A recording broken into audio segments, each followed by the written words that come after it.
memuji dan bersyukur kehadirat Allah Subhanahu wa ta'ala. Allah yang telah memberikan kita karunia iman, Islam, kesehatan dan kesempatan, sehingga hari ini sesibuk apapun kita, sepadat apapun kegiatan kita meninggalkan sejenak lalu hadir memenuhi panggilan Allah Subhanahu wa ta'ala. Salawat dan salam semoga senantiasa tercurah keharibaan junjungan kita Rasulullah Muhammad sallallahu alaihi wasallam, Nabi yang dipuji oleh Allah Subhanahu wa ta'ala dalam firman-Nya, wa innaka la'ala khuluqin azim. Sungguh pada diri engkau Muhammad terdapat akhlak yang sangat azim, sangat agung. Akhir-akhir ini viral di media sosial, di masyarakat, istilah revolusi akhlak. Dan ini juga berkaitan dengan momen Maulidur Rasul. Maka kita tidak perlu kaget, karena manusia yang menjadi revolusioner sejati, yang menyempurnakan akhlak manusia adalah baginda Rasulullah Muhammad sallallahu alaihi wasallam. Beliau sudah pernah memaklumatkan, beliau mengumumkan, ma bu'ithtu liutammima makarimal akhlak. Saya tidak diutus ke dunia melainkan untuk menyempurnakan akhlak. Apa itu akhlak? Kira-kira bahasa sederhananya perangai, perilaku, tingkah laku. Maka akhlak itu ada dua.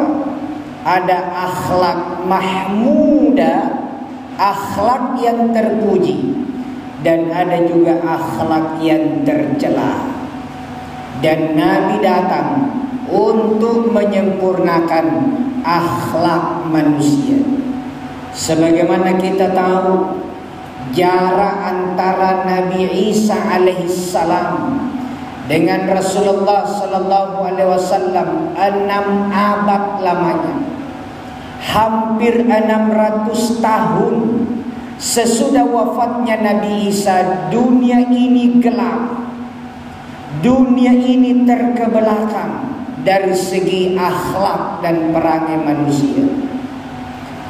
Yang paling kita sering baca dalam sejarah, pada masa jahiliyah model perkawinan itu ada 4. Yang pertama, seorang perempuan boleh memiliki 10 orang suami resmi.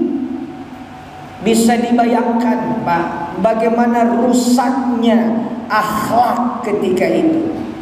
10 suaminya, 1 perempuan. Nanti sesudah si perempuan itu melahirkan anaknya, barulah dia menentukan siapa yang dia kehendaki menjadi ayah dari anaknya ini. Kemudian yang 9 mundur dan mencari lagi perempuan yang lain. Ada lagi model perkawinan, 1 suami 1 istri. Tapi suaminya boleh menyuruh istrinya berhubungan dengan laki-laki lain yang diharapkan keturunannya lebih baik. Kau ingin berhubungan dengan si A, orang kaya, supaya anak kita dapat warisan yang banyak. Kau ingin berhubungan dengan si B, orang gagah, supaya anak kita juga nanti gagah. Begitu rusaknya moral pada masa jahiliyah. Model perkawinan ketiga, dan ini yang masih turun-temurun sampai sekarang, yaitu bebas. Laki-laki boleh dengan perempuan siapa saja, perempuan boleh dengan laki-laki siapa saja, yang penting suka, bagus suka, sepakat dia melakukan hubungan. Ini yang sekarang namanya pelacuran, prostitusi. Itu sudah ada pada masa jahiliyah. Dan model yang keempat adalah model Ibrahim, pernikahan Ibrahim alaihissalam. Begitu juga pernikahan Hashim, Abdul Muttalib, Abdullah dan Muhammad dengan Khadijah. Menikah, melamar, menikah ada mahar dan tidak bebas dengan orang lain. Dan itulah yang sekarang diteruskan oleh nilai-nilai agama Islam. Makanya seorang tokoh non-muslim bernama Michael Hart dalam buku 100 tokoh menempatkan baginda Rasulullah SAW nomor 1. Dan salah satu komentar beliau adalah, andai kata Muhammad tidak hadir di dunia, maka tidak bisa dibayangkan bagaimana hancurnya dunia ini. Maka Rasulullah datang menyempurnakan akhlak manusia. Dipuji oleh Allah, Muhammad, wa innaka la'ala khuluqin adzim. Sungguh pada dirimu terdapat akhlak yang mulia. Seorang Yahudi datang kepada Umar bin Khattab. Yahudi ini berkata, ya Amirul Mukminin, tolong ceritakan kepadaku bagaimana akhlaknya Rasul. Ceritakan dengan lengkap bagaimana perangainya Nabi. Umar bin Khattab berkata, maaf, saya tidak tahu. Pergilah ketemu Bilal, siapa tahu dia bisa jelaskan. Ketemu Bilal dengan pertanyaan yang sama. Bilal menjawab, maaf, saya tidak tahu. Pergilah temui Fatimah, putri beliau. Begitu ketemu Fatimah, Yahudi bertanya dengan pertanyaan yang sama, juga mendapatkan jawaban yang sama. Kata Fatimah, maaf, saya tidak bisa jelaskan akhlaknya Nabi. Pergilah ketemu dengan Ali, suamiku, karena dia lebih dekat dengan Rasul. Ketemu Ali, kata Yahudi, Ali, saya sudah temui Umar, Bilal, istrimu sendiri, semuanya tidak bisa menjawab. Tolong ceritakan kepadaku bagaimana kemuliaan, keindahan akhlaknya Rasulullah sallallahu alaihi wasallam. Ali karramallahu wajhaha menjawab, sebelum saya menjawab pertanyaanmu, tolong jelaskan dulu kepadaku bagaimana keindahan dunia alam jagat raya ini.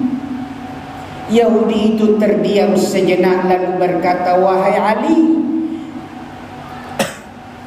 bagaimana mungkin saya bisa ceritakan kepadamu keindahan dunia? Tidak mampu. Dunia ini terlalu luas, dunia ini terlalu besar, dunia ini terlalu indah, tidak bisa saya gambarkan. Kata Ali, lalu bagaimana kau mau suruh saya cerita akhlaknya Nabi, padahal dunia saja kau tidak bisa cerita? Maksudnya, kata orang Yahudi itu, Ali bilang, Allah berfirman, wa ma mata'ud dunya illa qalil. Tiadalah keindahan dunia ini, kecantikan dunia ini, illa qalil, kecuali sangat kecil di mata Allah. Menurut Allah, dunia ini keindahannya sangat kecil, hiburannya sangat kecil.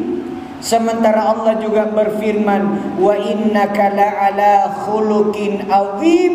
Sungguh pada dirimu Muhammad terdapat akhlak yang besar, yang agung, yang mulia.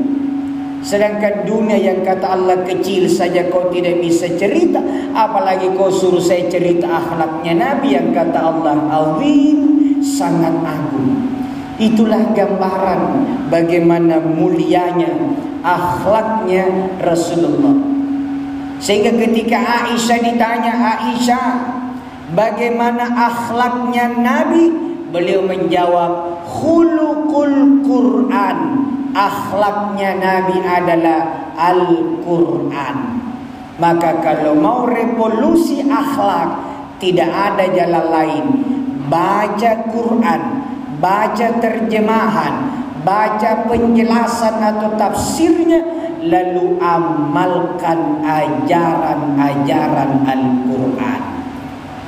Rasul banyak dicerita oleh sahabat-sahabat bagaimana perilakunya. Karena memang kata Allah, laqad kana lakum fi rasulillahi uswatun hasanah.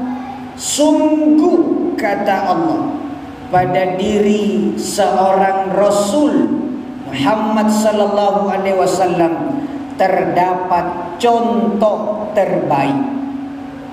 Contoh terbaik. Siapapun kita, beruntung, rugi, terpilih, gagal, menang, kalah, semuanya ada contohnya pada Rasulullah.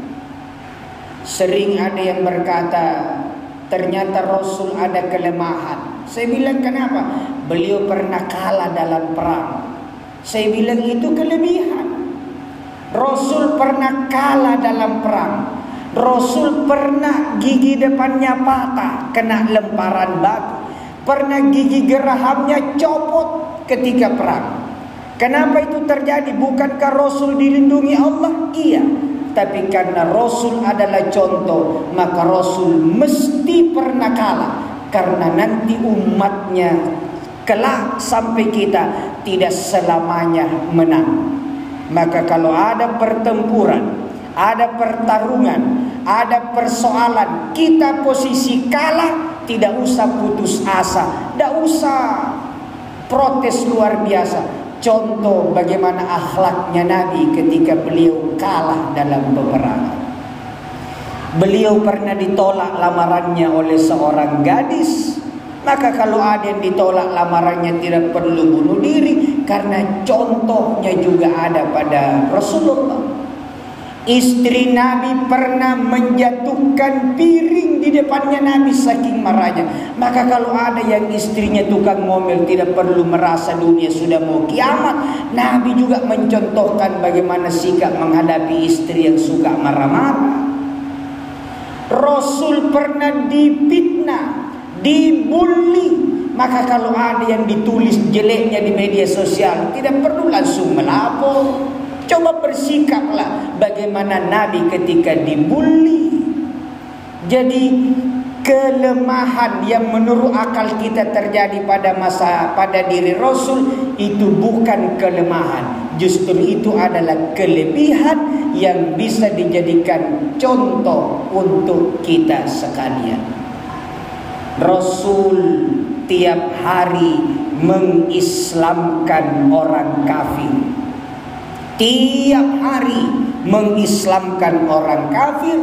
Maka kalau kita mencontoh Nabi, contoh ini tiap hari mengajak orang ke dalam ajaran agama Islam. Tiap hari mengislamkan orang kafir, bukan malah sebaliknya tiap hari mengkafirkan orang Islam. Nabi tidak mengenal sikap takfiri, yang suka mengkafirkan, yang suka membid'ahkan, yang sudah menyalahkan. Tidak. Nabi kadang-kadang berbeda pendapat sahabat, tapi beliau malah membenarkan dua-duanya. Abu Bakar As-Siddiq, perbuatannya setiap hari sholat isya, ba'diyah isya, witir, tidur, bangun tidur, tahajud. Umar bin Khattab isya, ba'diyah isya, tidur, bangun tidur, tahajud, witir. Berbeda dua sahabat. Ada yang witir, tidur, tahajud. Ada yang tidur, tahajud, baru witir. Lalu Umar ditanya, Umar, kenapa kau tidak pernah witir baru tidur? Kata Umar, karena pasti saya bangun tahajud nanti malam. Itu sombong Umar. Kenapa pastikan bisa bangun? Kata Umar, karena Nabi yang bilang, Umar, iblis mengadu kepadaku, tidak berani berpapasan muka denganmu. Takut iblis melihat Umar. Sementara yang menyebabkan orang sulit bangun tahajud adalah godaan iblis. Bagaimana mungkin dia mau goda saya? Tatap muka saja tidak berani. Maka pasti saya bangun tahajud. Jadi selesai tahajud baru saya witir. Kata Umar bin Khattab. Kalau engkau Abu Bakar, kenapa witir baru tidur? Tidak tahajud ya? Kata Abu Bakar, saya tahajud. Kenapa witir? Saya kan sudah tua. Kalau saya tidur tidak dijamin bisa bangun apa tidak. Kalaupun saya bangun tidak jaminan saya kuat sehat atau tidak. Maka saya witir sebelum tidur. Karena kata Nabi, akhirilah malammu dengan witir. Tapi kalau toh saya bangun dan selalu beliau bangun, saya tahajud dan saya tidak witir lagi. Karena kata Nabi, la witrani fi lailatin, tidak boleh dua witir satu malam. Berbeda ini dua sahabat utama Nabi. Ketika diajukan kepada Nabi, ya Rasulullah, Umar tahajud baru witir, Abu Bakar witir tidur baru tahajud. Apa kata Nabi? Umar termasuk orang yang bersungguh-sungguh, Abu Bakar termasuk orang yang berhati-hati. Begitu Nabi. Sekarang asal berbeda orang neraka, asal berbeda orang bid'ah. Itu bukan revolusi akhlak. Akhlak itu memuliakan sesama manusia, tidak mencaci maki, tidak menghina, tidak membuli. Maka mari kita revolusi akhlak dengan berperilaku lemah lembut, santun dalam berkata, tidak suka menyakiti perasaan orang, supaya kita benar-benar mencontoh baginda Rasulullah sallallahu alaihi wasallam. Ada satu akhlak Nabi yang diceritakan oleh seorang non-muslim ketika dalam perjalanan Nabi hijrah ke Madinah, mampir di kampungnya. Kemudian dia meminta, adakah makanan yang bisa dihidangkan? Orang itu berkata, mohon maaf, sekarang lagi musim kering. Saya punya kambing juga pada kurus-kurus. Kata Nabi, bolehkah saya memerah susu kambing? Orang itu berkata, kalau ada airnya silahkan. Pada kambing yang kurus itu Nabi memerah, dan qadarullah, ketentuan Allah, susunya itu banjir mengalir dan bisa diminum oleh seluruh rombongan. Apa yang Nabi lakukan? Pertama, Nabi memberikan kepada tuan rumah, kemudian istrinya tuan rumah, kemudian orang di kampung itu, kemudian rombongan, terakhir beliau. Kata Nabi, Sayyidul Qaum, pemimpin suatu kaum adalah pelayan kaum itu. Maka beliau kalau membagi sesuatu, selalu beliau yang terakhir mendapatkan. Sebagai pemimpin contoh Nabi, jangan duluan ambil jatah. Nabi begitu, orang lain dulu dikasih, terakhir beliau. Karena beliau berkata, Sayyidul Qaum, pemimpin satu kaum, hakikatnya adalah pelayan kaum ini. Semoga kita semua bisa revolusi akhlak, dari yang tidak baik menjadi baik, dari yang suka mencaci menjadi orang yang suka memuji, dari yang suka kasar menjadi lemah lembut, jadi yang suka mengkafirkan menjadi mengislamkan.